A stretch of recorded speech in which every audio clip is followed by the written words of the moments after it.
ख्यप्राणाय भीमाय नमो यस्य भुजान्तरं नानावीरसुवर्णानां निकषाश्मायितं बभौ स्वान्तस्थानन्तशय्याय पूर्णज्ञानरसार्णसे उत्तुङ्गवाक्तरङ्गाय मध्वदुग्धाब्दये नमः सूक्तिरत्नाकरे रम्ये मूलरामायणार्णवे विहरन्तो महीयां सत्प्रीयन्तां गुरवो मम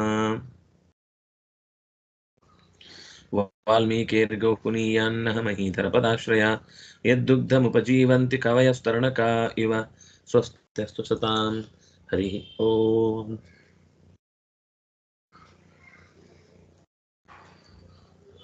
ಚೈತ್ರ ಅವರು ಹೇಳಿ. ಅನ್ಯೋನ್ಯಹಸ್ತಗ್ರಾಹೇಣ ಅನ್ಯೋನ್ಯಹಸ್ತಗ್ರಾಹೇಣ ಭ್ರಾಮ್ಯಂತೋ ವಿದ್ಯಕಂದರೇ ಬ್ರಾಹ್ಮ್ಯಂತೋ ವಿಂಧ್ಯಕಂದರೇ ನಾವಿಂದನ್ ನಿರ್ಗತೆ ಮಾರ್ಗಂ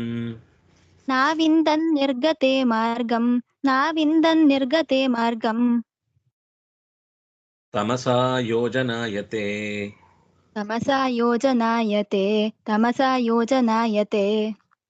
ಅನ್ಯೋನ್ಯ ಹಸ್ತಗ್ರಾಹೇಣ ಭ್ರಾಮ್ಯಂತಃ ವಿಂಧ್ಯಕಂದರೆ ನ ಅವಿಂದನ್ ನಿರ್ಗತೆ ಮಾರ್ಗಂ ತಮಸಾ ಯೋಜನಾಯತೆ.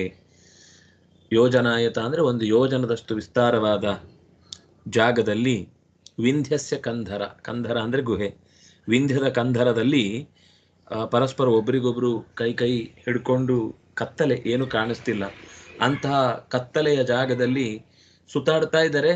ಹೋಗಿಬಿಟ್ಟಿದ್ದಾರೆ ಗುಹೆ ಒಳಗೆ. ಹೊರಗೆ ಬರ್ಲಿಕ್ಕೆ ಅವರಿಗೆ ಯಾವುದೇ ದಾರಿ ಹೊರಗಡೆ ಕಾಣಿಸ್ಲಿಲ್ಲ. ಏನ್ ಮಾಡಿದ್ರು ಕತ್ಲೆ, ಏನ್ ಮಾಡಿದ್ರು ಬಾಗಿಲು ಬೆಳಕು ಏನು ಕಾಣಿಸ್ಲಿಲ್ಲ. ಕಾಣಿಸದೆ ಅದೇ ಕತ್ತಲೆಯಲ್ಲಿ ನಾವಿಂದನ್ ಸುತ್ತಾಡ್ತಾ ಅಲ್ಲೇ ವಾಪಸ್ ಅದೇ ಜಾಗಕ್ಕೆ ಬರ್ತಾರೆ. ಆದ್ರೆ ಬಾಗಿಲು ಕಾಣಲ್ಲ, ಹೊರಗಡೆಯಿಂದ ಪೂರ್ತಿ ಬಂದಾಗ್ಬಿಟ್ಟಿದೆ. ಅಂದ್ರೆ ಈ ಸ್ಥಿತಿಯನ್ನ ಕಪಿಗಳೇನು ಪಡುವವರಲ್ಲ, ಆದ್ರೆ ಹೊರಗೆ ಹೋಗ್ಬೇಕಲ್ಲ, ಹೇಗೋ ಒಂದ್ ಕಡೆಯಿಂದ ಹೊರಗೆ ಸಾಗಬೇಕಲ್ಲ, ಹಾಗೆ ಹೊರಗೆ ಹೋಗುವ ಮಾರ್ಗ ಅವರಿಗೆ ಗೊತ್ತಾಗ್ಲಿಲ್ಲ. ಹೀಗೆ ಇತಸ್ತತಃ ಸಂಚರಂತಹ ಅಲ್ಲಲ್ಲೇ ತಿರುಗಾಡ್ತಾ ಕತ್ತಲೆಯ ಕಾರಣದಿಂದ ನಿರ್ಗತೆ ಹೊರಗೆ ಬರಬೇಕಾದ ಮಾರ್ಗವನ್ನ ನಾವಿಂದನ್ ಪಡೀಲಿಲ್ಲ. ಯೋಜನಂ ಆಯತೆ ಯೋಜನಾಯತೆ,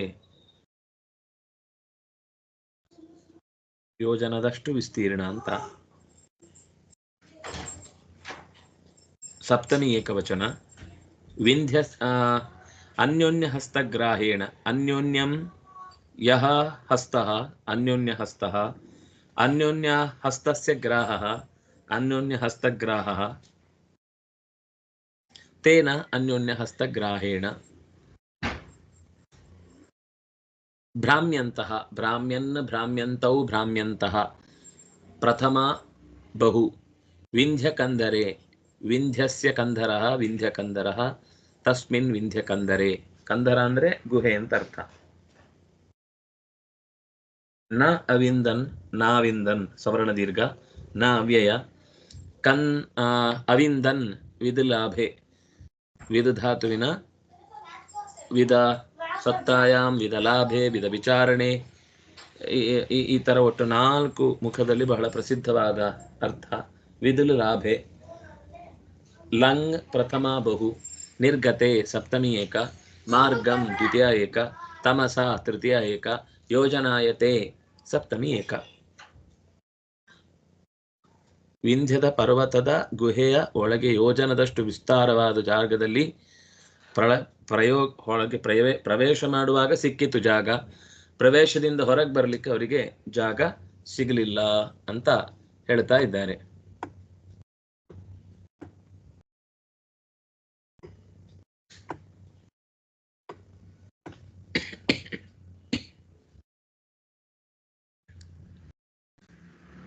ಸಹನ ಅವರು ಹೇಳಿ, ಆಮೇಲೆ ಚೈತನ್ಯ ಅವರು. ನಿರಾಶಾ ಜೀವನೇ ದೀನಾ, ನಿರಾಶಾ ಜೀವನೇ ದೀನಾ ಕ್ಷುತ್ ಕ್ಷುತ್ಕ್ಷಾಮಾ ಶ್ರಮಕರ್ಷಿತಾಃ क्षुत् क्षुत् क्षमा क्षम ಕರ್ಷಿತಾಃ क्षम कर्षिताः ಕ್ರಂದಂತೋ ರಾಮ ರಾಮೇತಿ क्रन्दन्तो राम रामेति कन्द्रन्तो राम रामेति ದದೃಶುರ್ದೇಶಮದ್ಭುತಂ ददृशुर्देशमर्दतम् ददृशुर्देशमर्दतम् ದೇಶಮದ್ಭುತಂ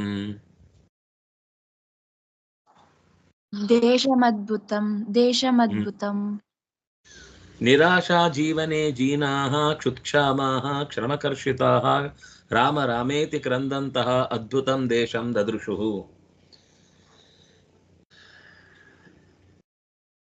ನಿರಾಶಾಃ ಅವರಿಗೆ ಬದುಕುವ ಆಸೆಯೇ ಕಳೆದು ಹೋಗಿತ್ತು.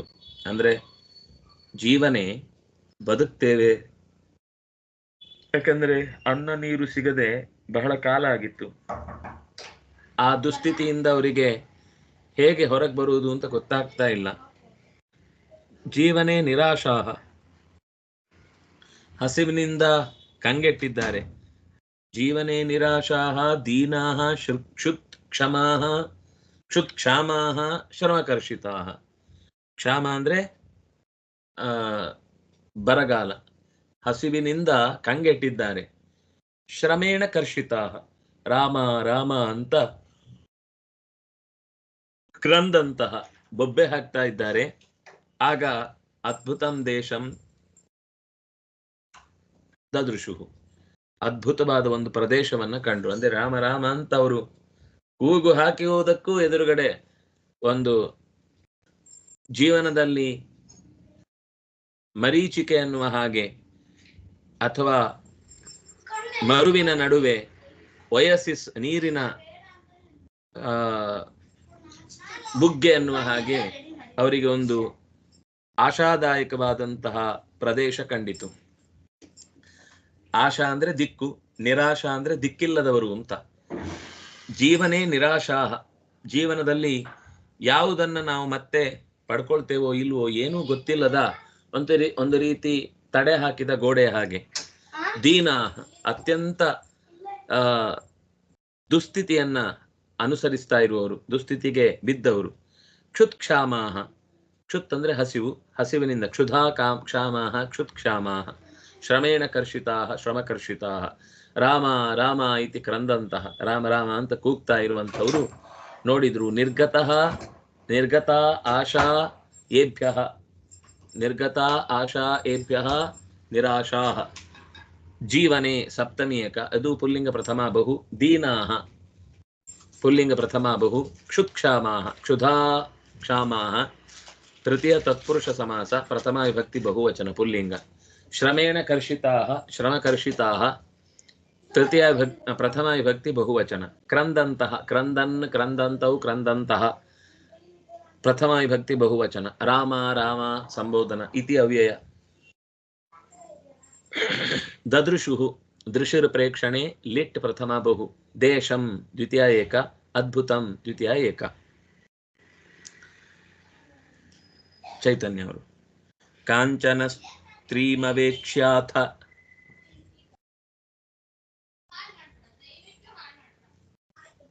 ಕಾಂಚನ ಸ್ತ್ರೀಮವೇಕ್ಷ್ಯಾಥ ಕಾಂಚನ ಸ್ತ್ರೀಮವೇಕ್ಷ್ಯಾಥ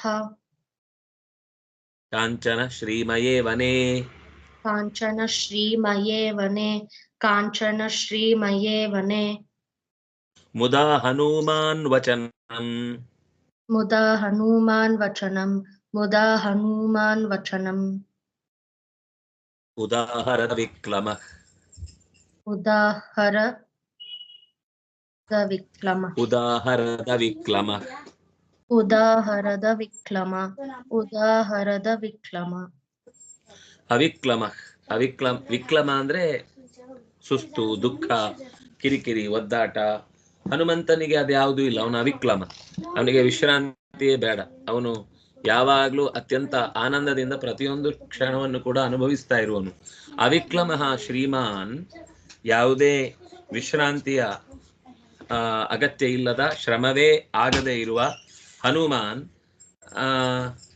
ಬಂಗಾರದಂತೆ ಮೈ ಬಣ್ಣ ಉಳ್ಳ, ಕಾಂಚನ ಶ್ರೀಮಯಿ, ಕಾಂಚನ ಅಂದ್ರೆ ಬಂಗಾರ, ಬಂಗಾರದಂತೆ ಕಾಂತಿಯುಕ್ತವಾದಂತಹ, ಅದು ಕಾಂತಿ ಅತ್ಯಂತ ಹೆಚ್ಚು ಇದೆ ಅಂತಂದಾಗ ಮಯ ಅನ್ನುವ ಶಬ್ದವನ್ನ ಪ್ರಯೋಗ ಮಾಡ್ತಾರೆ. ಶ್ರೀ ಅಂದ್ರೆ ಕಾಂತಿ, ಮಯ ಅಂದ್ರೆ ಪ್ರಚುರವಾದ ಕಾಂತಿ. ಕಾಂಚನ ಶ್ರೀಮಯೇ, ಬಂಗಾರದಂತೆ ಹೊಳೆಯುತ್ತಿದ್ದಂತಹ ವನೆ, ಕಾಡಿನ ನಡುವೆ, ಕಾಂಚನ ಸ್ತ್ರೀಂ, ಕಾಂಚನ ಅಂದ್ರೆ ಯಾರೋ ಒಬ್ಳು ಅಂದ್ರೆ ಅಪರಿಚಿತ ಅಂತ ಅರ್ಥ. ಕಾಂಚನ ಸ್ತ್ರೀಂ, ಯಾರೋ ಒಬ್ಬಳು ಸ್ತ್ರೀಯನ್ನ ಅವೇಕ್ಷ್ಯ ನೋಡಿ, ಮುದ ಸಂತೋಷದಿಂದ, ವಚನಂ ಮಾತನ್ನು, ಉದಾಹರತ್ ಆಡಿದ. ಅಂದ್ರೆ ಯಾರೋ ಒಬ್ರು ಕಂಡ್ರಲ್ವಾ, ಏನು ಪ್ರತಿ ಉತ್ತರ ಕೊಡ್ಲಿಕ್ಕೆ ಅಥವಾ ನಮ್ಮನ್ನ ಗಮನಿಸ್ಲಿಕ್ಕೆನೆ ಒಂದು ಜೀವ ವ್ಯಕ್ತಿ ಇಲ್ಲ ಅಂತ ಆದಾಗ ತುಂಬಾ ಗಾಬರಿ ಆಗ್ಬಿಡುತ್ತೆ, ಆಶ್ಚರ್ಯ ಆಗುತ್ತೆ, ಏನ್ ಮಾಡುದು ಅಂತ ಗೊತ್ತಾಗದೇ ಇರುವ ಸ್ಥಿತಿಗೆ ಹೋಗುತ್ತೆ. ಆದ್ರೆ ಇಲ್ಲಿ ಯಾರೋ ಒಬ್ರು ಕಂಡ್ರು ಅನ್ನುವ ಕಾರಣಕ್ಕಾಗಿ ತುಂಬಾ ಸಂತೋಷ ಆಯ್ತು. ಅದಾಗಿ ಸಂತೋಷದಿಂದ ಹನುಮಂತ ವಚನ ಮುದಾಹರತ್, ಅವಳ ಹತ್ರ ಮಾತಾಡಿದ. ಅಥ ಅಂದ್ರೆ ಆ ಪ್ರದೇಶವನ್ನ ಕಂಡ ಬಳಿಕ ಹನುಮಾನ್ ಶ್ರಮರಹಿತ ಹನುಮಾನ್ ಸುವರ್ಣಮಯಂ ಸುವರ್ಣ ಕಾಂತಿಯುಕ್ತಂ ವನಂ ದೃಷ್ಟ್ವಾ ತತ್ರ ಏಕಾಂ ಸ್ತ್ರೀಯಮಪಿ ಅಪಶ್ಯತ್. ಸಾ ಸ್ತ್ರೀ ದೇವರೂಪಾ ತಾಂ ದೃಷ್ಟ್ವಾ ಸಂತೋಷೇಣ ಇದಂ ವಾಚಮುವಾಚ. ಕಿಮಿತಿ ಇತಿ ಅಗ್ರೆ ಪಶ್ಯಾಮಃ. ಕಾಂಚನ ಅದು ಅವ್ಯಯ, ಸ್ತ್ರೀಂ ವಸ್ತುತಃ ಸ್ತ್ರೀಂ ಅನ್ನುವ ಶಬ್ದವನ್ನ ನಾವು ಲೋಕದಲ್ಲಿ ಬಳಸುವುದು ಸ್ತ್ರೀಯಂ ಅಂತ. ನಾರಾಯಣ ಪಂಡಿತಾಚಾರ್ಯರು ಸ್ತ್ರೀಂ ಅಂತ ಬಳಸ್ತಾರೆ. ಸ್ತ್ರೀ ಸ್ತ್ರೀಯೌ ಸ್ತ್ರೀಯ, ಸ್ತ್ರೀಯಂ ಸ್ತ್ರೀಯೌ ಸ್ತ್ರೀಹಿ ಅಂತ ರೂಪ ಆಗ್ಬೇಕು. ಸ್ತ್ರೀಂ ಅಂತ ಬಳಸ್ತಾರೆ. ಅವೇಕ್ಷ್ಯ ಲೆಪ್ರತ್ಯಯ ಅಂತ ಅವ್ಯಯಂ, ಅಥ ಅವ್ಯಯ.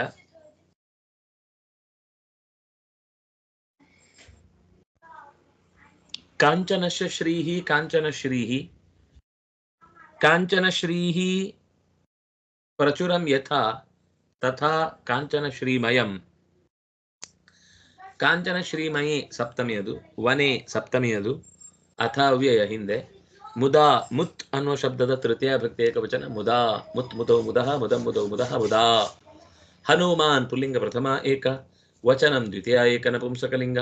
ಉದಾಹರತ್ ಅಹರತ್ ಹೃನ್ಯಹರಣೆ ಧಾತುವಿನ ಉತ್ ಆ ಎರಡು ಉಪಸರ್ಗದ ಲಂಗ್ಲಕಾರ ಪ್ರಥಮ ವೃಷ ಏಕವಚನ. ಅವಿಕ್ಲಮಃ, ವಿಕ್ಲಮ ಇತ್ಯುಕ್ತೆ ಶ್ರಮಃ, ಅವಿಕ್ಲಮ ಇತ್ಯುಕ್ತೆ ಶ್ರಮರಹಿತಃ.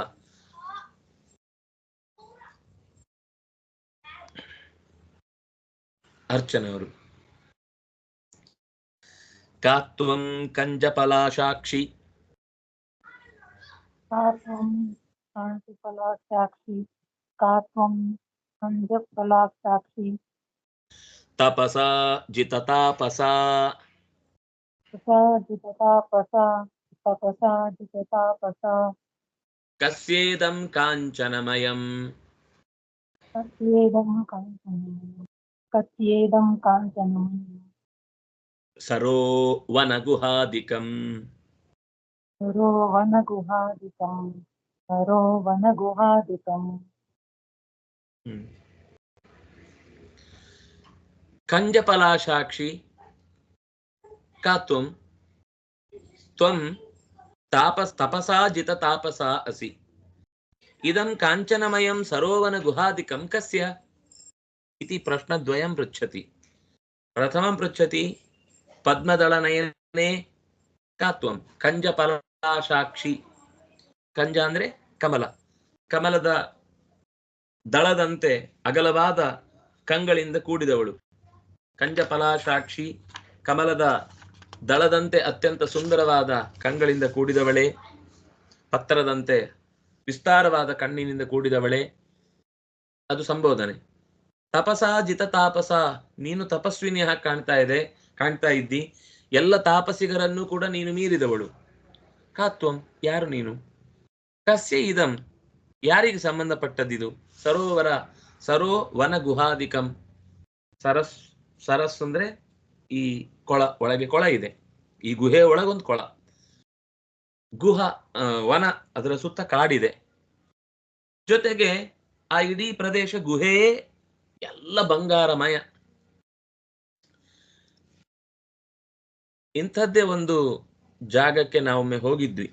ಆದ್ರೆ ಬಂಗಾರದ್ದಲ್ಲ, ಪ್ರಾಕೃತಿಕವಾದ ಈ ವಸ್ತುವನ್ನ ಇಲ್ಲಿ ಹೇಳುವಾಗ ಇದು ಅಸಂಭಾವಿತ ಅಂತ ಅನ್ಸುತ್ತೆ. ಒಂದು ಸಣ್ಣ ಗುಹೆ ಒಳಗೆ ಹೋದ ಮೇಲೆ ಅಷ್ಟು ವಿಸ್ತಾರವಾದ ಜಾಗ ಒಳಗೆ ಹೇಗಿರ್ಲಿಕ್ಕೆ ಸಾಧ್ಯ ಅಂತ.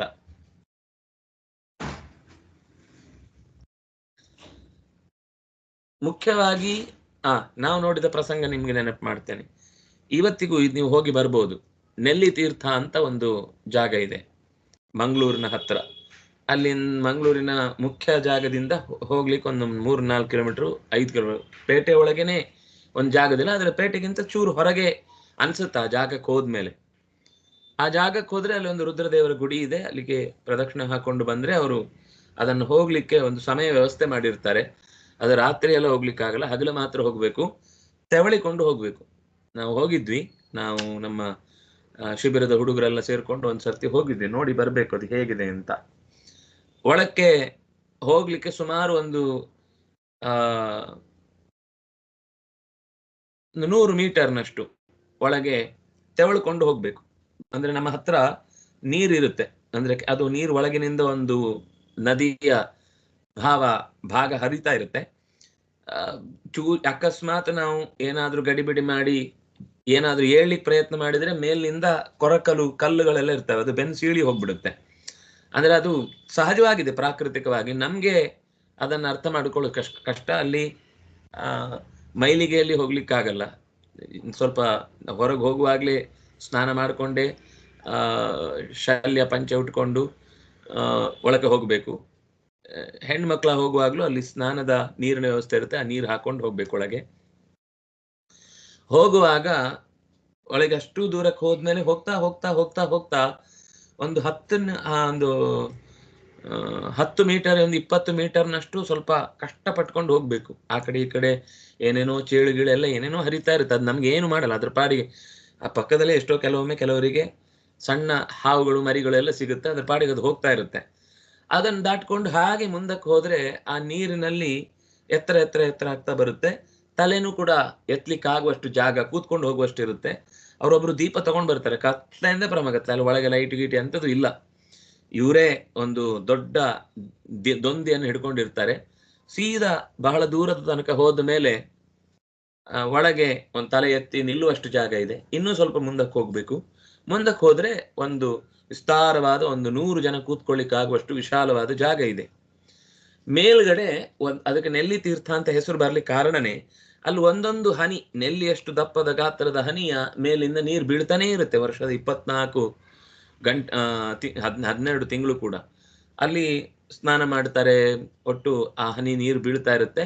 ಅಲ್ಲಿ ಎದುರುಗಡೆ ಋಷಿಗಳೊಬ್ರು ತಪಸ್ಸು ಮಾಡಿ ಪ್ರತಿಷ್ಠೆ ಮಾಡಿದ ರುದ್ರದೇವರ ಗುಡಿ ಇದೆ. ಅದರ ಬುಡದಲ್ಲೇ ನೀರಿರುತ್ತೆ. ಕೈಯಿಂದ ನೀರನ್ನ ಹೀಗೆ ರುದ್ರದೇವರ ಲಿಂಗಕ್ಕೆ ಅಭಿಷೇಕ ಮಾಡಿ, ಯಾರು ಬೇಕಾದ್ರು ಎಲ್ಲರೂ ಮಾಡ್ಬೋದು, ಎಲ್ಲರಿಗೂ ಅಲ್ಲಿ ಅವಕಾಶ ಇದೆ. ಅಭಿಷೇಕ ಮಾಡಿ ಮತ್ತೆ ಅದೇ ಜಾಗದಿಂದ ಅವ್ರು ಮತ್ತೆ ಅದೊಂದು ಹಿಡ್ಕೊಳ್ತಾರೆ. ಒಂದ್ಸಲಕ್ಕೆ ಹೋದ್ರೆ ಅವರೇ ಕರ್ಕೊಂಡು ಹೋಗ್ಬೇಕು, ಅವರೇ ಕರ್ಕೊಂಡು ಬರ್ಬೇಕು ವಾಪಸ್. ಬೇರೆ ಯಾರು ಕೂಡ ತಾತವಾಗಿ ಹೋಗ್ಲಿಕ್ಕೆ ಆಗಲ್ಲ ಮತ್ತು ಪರ್ಮಿಷನ್ ಕೂಡ ಸಿಗಲ್ಲ. ಒಳಕ್ಕೆ ಹೋಗಿ ಬಂದ ಮೇಲೆ ಒಂದು ಅಲ್ಲೇ ಕೂತ್ಕೊಳ್ಬೋದು. ಒಂದು 10 ನಿಮಿಷ 15 ನಿಮಿಷ ಅವರು ಕಾಯ್ತಾರೆ ನಮಗೋಸ್ಕರ. ಆ ನೀರಲ್ಲೇ ಕೂತ್ಕೊಂಡ್ರೆ ಆಯ್ತು. ಆ ನೀರಿನ ದನಿ, ಆ ಮೌನ, ಅದರಲ್ಲಿರುವ ಒಂದು ದೈವಿಕವಾದ ವಾತಾವರಣದ ಅನುಭವ, ಇದನ್ನ ನಾವು ಬೇರೆ ಎಲ್ಲೂ ಕಾಣ್ಲಿಕ್ಕೆ ಸಾಧ್ಯ ಇಲ್ಲ. ಅಂಥದ್ದೊಂದು ಧ್ಯಾನದ ಕೇಂದ್ರ ಅನ್ನುವ ಹಾಗೆ ಅಲ್ಲಿದೆ. ಸ್ವಲ್ಪ ಹೊತ್ತು ಧ್ಯಾನ ಮಾಡಿ ಕೂತು ಅಲ್ಲಿ ಆ ಭಾವವನ್ನು ಹಾಗೆ ಹಿಡ್ಕೊಂಡು ಮಾನಸವಾಗಿ ಅದನ್ನ ಒಳಗೆ ಧೈರ್ಯದಿಂದ ಅದನ್ನ ತಂದುಕೊಂಡು ಹಾಗೆ ಬಂದ್ರೆ, ಎಲ್ಲ ಸುತ್ತ ಬೇರೆ ಬೇರೆ ಏನಾದ್ರೂ ಜೀವಿಗಳಿದ್ರು ಕೂಡ ನಾವು ಅದ್ರ ಬಗ್ಗೆ ತಲೆ ಕೆಡಿಸ್ಕೊಳ್ಳದೆ ರುದ್ರದೇವರನ್ನು ಸ್ಮರಣೆ ಮಾಡ್ಕೊಂಡು ಬಂದ್ರೆ ಮುಗಿದೋಯ್ತು. ಸೀದಾ ಹಾಗೆ ಹೊರಗೆ ಬರ್ತೇವೆ. ಇದು ನೆಲ್ಲಿ ತೀರ್ಥ ಅನ್ನೋ ಜಾಗ. ನನಗೆ ಈ ಪ್ರಸಂಗ ಗುಹೆಯನ್ನ ನೋಡುವಾಗ ಒಳಕ್ಕೆ ಹೋಗೋ ತನಕ ಕತ್ಲೆ ಏನು ಕಾಣಲ್ಲ. ಒಳಕ್ಕೆ ಹೋದ ಮೇಲೆ ಅಲ್ಲಿ ಮೇಲ್ಗಡೆಯಿಂದ ಒಂದು ಬೆಳಕಿನ ಕಿಡಿ, ಅಂದ್ರೆ ಒಂದು ಸಣ್ಣದು, ಅದು ಅಸ್ಪಷ್ಟವಾಗಿ, ಆದ್ರೆ ಎತ್ತರದ ಜಾಗ, ಒಂದು 5 ಜನ ಎತ್ತರ, ಒಬ್ಬರ ಮೇಲೆ ಒಬ್ರು ನಿಂತರೆ ಎಷ್ಟು ಎತ್ತರನೋ ಅಷ್ಟು ಎತ್ತರದ್ದು ಭಾಗದಿಂದ ನೀರು ಬೀಳ್ತಾ ಇರುತ್ತೆ. ಒಳಗೆ ಅತ್ಯಂತ ಅದ್ಭುತದ ಜಾಗ ಇದೆ. ಅದನ್ನೆಲ್ಲ ಅನುಭವಿಸ್ಬೇಕಷ್ಟೆ, ಹೋಗಿ ಅನುಭವಿಸ್ಬೇಕಷ್ಟೆ. ಅಂಥ ಒಂದು ಸುಂದರವಾದ ಜಾಗ ಇದು. ಯಾವುದೋ ರಾಮಾಯಣದ ಕಾಲದಲ್ಲಿ ಮಾತ್ರ ಇದ್ದದ್ದಲ್ಲ, ಇವತ್ತಿಗೂ ನಾವು ನೋಡಿದರೆ ಅನುಭವಿಸ್ಲಿಕ್ಕಾಗುವಂಥದ್ದು. ಕಸ್ಯೇದಂ ಕಾಂಚನಮಯಂ ಸರೋವನ ಗುಹಾದಿಕಂ. ಇದು ಯಾರಿಗೆ ಸಂಬಂಧಪಟ್ಟದ್ದು ಹೇಳು? ಕಾ ತ್ವಂ, ನೀನ್ ಯಾರು? ಕಂಜಪಲಾಶಾಕ್ಷಿ, ಕಾ ಸ್ತ್ರೀಲಿಂಗ ಪ್ರಥಮ ಏಕ, ಕಂಜಪಲಾಶಾಕ್ಷಿ ಸಂಬೋಧನಾ ಪ್ರಥಮ. ಕಂಜಸ್ಯ ಪಲಾಶಂ ಕಂಜಪಲಾಶಂ, ಪಲಾಶ ಅಂದ್ರೆ ಪತ್ರ. ಕಂಜಪಲಾಶವತ್ ಅಕ್ಷಿಣೀ ಯಸ್ಯಾಹ ಸಾ ಕಂಜಪಲಾಶಾಕ್ಷಿ ಸಂಬುದ್ಧೌ ಕಂಜಪಲಾಶಾಕ್ಷಿ.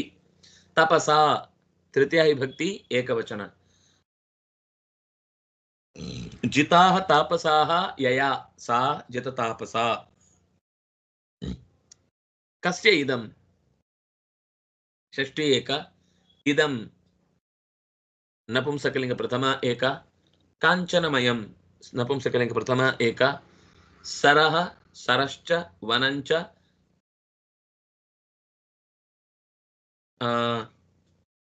ಗುಹಾದಿಕಂ. ಅದು ಆದಿ ಶಬ್ದ ಅಂತ ಅನ್ನೋದು. ಗುಹಾಶ್ಚ ಸರೋವನ ಗುಹಾಹ, ಸರೋವರ ಗುಹಾಹ ಆದಯಃ ಯಸ್ಯ ತತ್ ಸರೋವರ ಗುಹಾದಿಕಂ. ದ್ವಿತೀಯ, ಅದು ಪ್ರಥಮ ವಿಭಕ್ತಿ ಏಕವಚನ. ಗೃಹಾದಿಕಂ ಅಂತ ಕೆಲವು ಕಡೆ ಪಾಠ ಇದೆ, ಗುಹಾದಿಕಂ ಹೆಚ್ಚು ಸ್ವರಸ. ಯಾಕೆಂದ್ರೆ ಅದು ಮನೆ ಅಲ್ಲ, ಒಂದು ಗುಹೆ. ಇಡೀ ಗುಹೆ ಬಂಗಾರದಿಂದ, ಕಾಂಚನಮಯಂ, ಬಂಗಾರದಿಂದ ಕೂಡಿದೆ. ಎಲ್ಲಿ ನೋಡಿದ್ರು ಬಂಗಾರವೇ ಹೊಳಿತ. ಅದು ಹೊರಗಿಂದ ಬೆಳಕಿಲ್ಲ, ಆ ಬಂಗಾರವೇ ಬೆಳಕು ಬಿಟ್ಟು ಇಡೀ ಪ್ರದೇಶ ಬೆಳಕಿನಿಂದ ತುಂಬಿದೆ. ಯಾಕೆಂದ್ರೆ ಅದು ತೈಜಸ ಅಂತ ಲೆಕ್ಕ. ಅದು ಹೊಳೆಯುತ್ತೆ, ಹೊಳೆಯುವುದರ ಮೂಲಕ ಸುತ್ತಲಿನ ಎಲ್ಲ ವಸ್ತುವನ್ನು ಬೆಳಗತ್ತೆ. ಹೀಗೆ ಇಂತಹದ್ದೊಂದು ಪ್ರಸಂಗವನ್ನ ನೆನಪಿಸಿಕೊಳ್ತಾರೆ. ಮುಂದೆ ಅದೇನಾಯಿತು ಅನ್ನೋದನ್ನ ನಾವು ನಾಳೆಯ ಚಿಂತನೆಯಲ್ಲಿ ಮತ್ತೆ ಅನುಸಂಧಾನ ಮಾಡೋಣ ಅಂತ ಹೇಳ್ತಾ, ಶ್ರೀಕೃಷ್ಣಾರ್ಪಣಮಸ್ತು. ಕಾಯೇನ ವಾಚಾ ಮನಸಾ ಇಂದ್ರಿಯೈರ್ವ ಬುದ್ಧ್ಯ ಆತ್ಮನಾವ ಅನುಸೃತ ಸ್ವಭಾವಃ ಕರೋಮಿ ಯದ್ಯತ್ ಸಕಲಂ ಪರಸ್ಮೈ ನಾರಾಯಣಾಯೇತಿ ಸಮರ್ಪಯಾಮಿ. ಶ್ರೀಕೃಷ್ಣಾರ್ಪಣಮಸ್ತು.